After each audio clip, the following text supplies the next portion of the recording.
Here we go.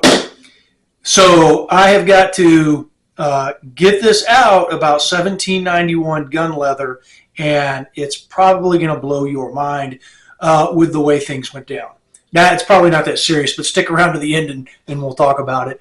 I have actually been wearing the gun belts that they sent me. It was the beginning of August, I think, that I wound up receiving the belts, and by the time I got them taken care of and ready, I think probably a couple weeks now I've been wearing it, maybe a little less.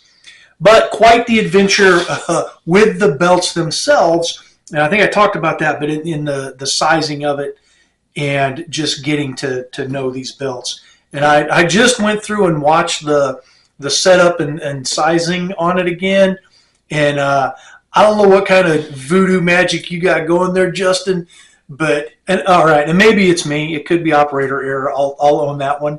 But as I tried to put the first screw in there, man, that was brutal on both of them. So what I wound up doing was just kind of working the leather a little bit and squeezing it, and I was able to figure it out. And then I also realized I failed to follow instructions again, but I will probably be okay in that. And I'm still kind of working it to see if it's tight enough for me, so or loose enough, whichever my adjustment. So I did the first one here, and then I did the next one directly next to it, because at the end of this, once I do get it sized, I will like Justin mentioned in his video, I'll get it cut like that. So I did leave that. It hasn't been an issue for me. So between the brown one I have and the black one, which we'll get to in a second here, I've been kind of going back and forth with them just to kind of see where they're at. And then I have noticed, at least for me, and it's probably just a getting used to, but it felt like there was a break-in period for the buckle. It was a little bit stiff at first, but after I kind of got used to it, it pops right off. So those I'm kind of digging the Cobra buckle, and previously wearing that core belt with the adjustable portions on it. So yeah, you click them right in, and then comes out pretty easy. The one thing I would mention on these is that, and this is just a thing. I don't know if they did watch my last review, if 1791 you guys catch it again, not a huge deal, and I'll talk a little bit more about it. But here on the male end, I don't know what it would take to like just round those corners a little bit. For me, it's caught on the belt. So again, if you don't do that, I'm not going to be upset. One dude talking about, hey, can you round those off? And I put it on one time, typically in the day. Whatever, I deal with it. It's not a deal breaker by any means for the belt. That would just be kind of nice if that was, maybe those corners were rounded just a little bit, or I could do it. Whatever. And I think so on my setup with the belts, my sizing was off a little bit, and work it how you work it when you order one of these. But what I wound up doing was going to my local Amish guys, and in lieu of sending it back to 1791 or just monkeying around, I was like, it's whatever, I can go get some more holes punched. So that's what I did. I took it down, and the Amish leatherworker guys just followed the pattern, punched me some more holes. And then what that turned into, and we'll take a look at the one I'm wearing right now, which let's see if we can get to it there. Yeah, we'll be able to see it. So I do just carry my pistol. My Glock 19 is what I carry, and this is what I was talking about before, and what they talk about in their video is the loops on the holster. So I'm going to take that. That is dangered up, but we're not messing with that anymore. And then let's see. There we go. So yeah, you just catch the buckles, and off they come. And then so a little bit of of a deal coming off, and don't worry, relax, it's just the belt that we'll get to. And this is the black one, and it just kind of cracked me up the way I wound up doing it. But I initially kind of skipped some holes when I had, and so the first time I went to the Amish guys, I was like a little kid. He's probably 8 or 9. He was wearing that thing out, trying to get the holes punched. But anyway, I left a gap. I had him leave a gap in it, and then had to go back and they repunched him. But it was the same deal. Man, that you talk about lay that stuff flat. Man, that was super not a lot of fun. It worked out though, and once you and I still need to actually work this one in. It's not all the way done. I'm still rocking it.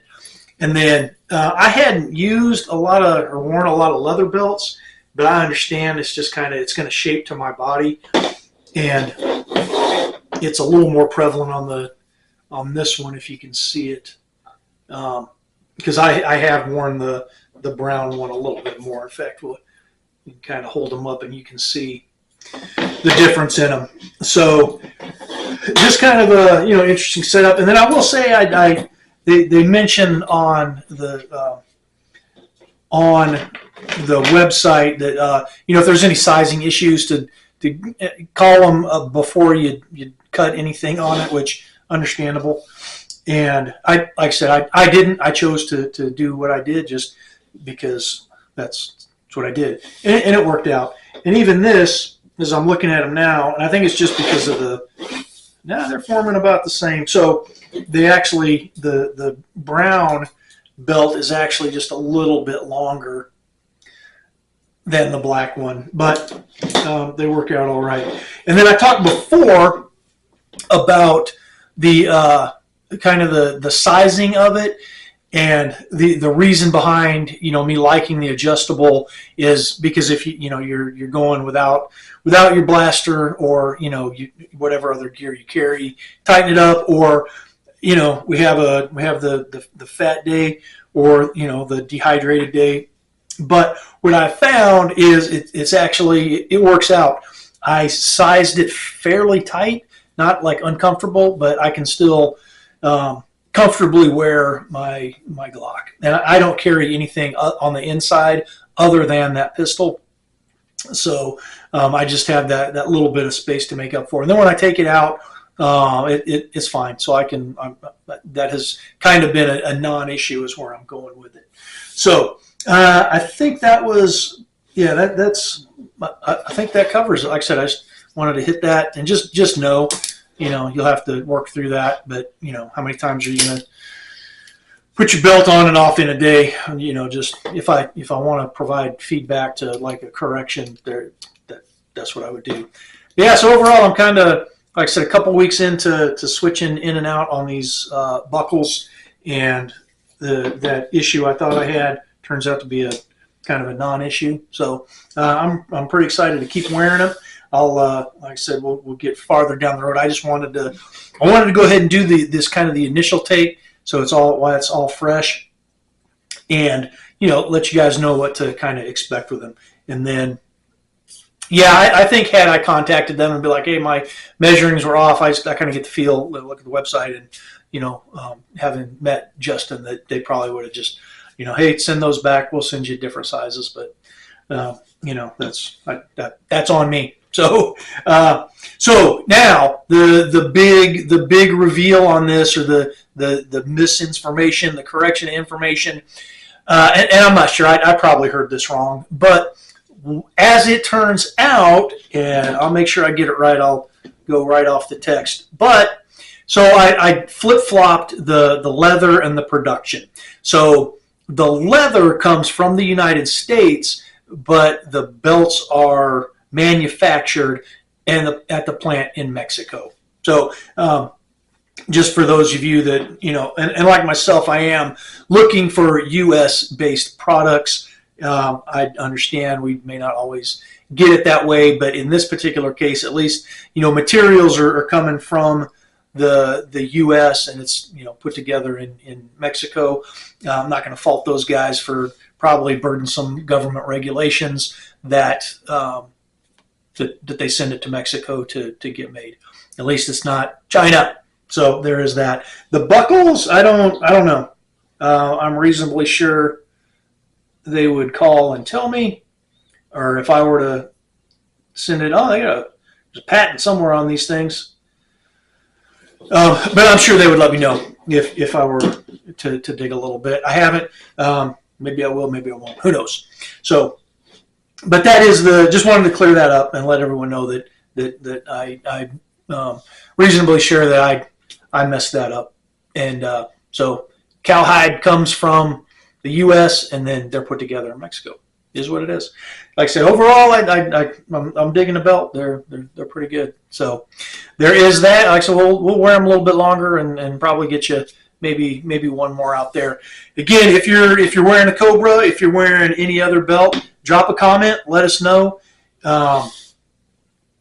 Just this is the foundation. If you're rocking this kind of this martial lifestyle and you're carrying really anything, you need a solid belt to hang it off of. Your bat belt, your utility belt, whatever it is you want to call it, and not just your PT belt for you service members out there, Army in particular. You guys know what I'm talking about. So, I said, drop those comments. If you find some value in this, give me a like. Share it around and let everybody know this is a channel you can come to for look back a little bit for some schools to go to and some helpful hints on those. And then again, as we keep moving forward, we got some other gear that we'll be rocking out and getting taken care of. But there we go. Until the next one, it is your duty to be well regulated. Stay dangerous.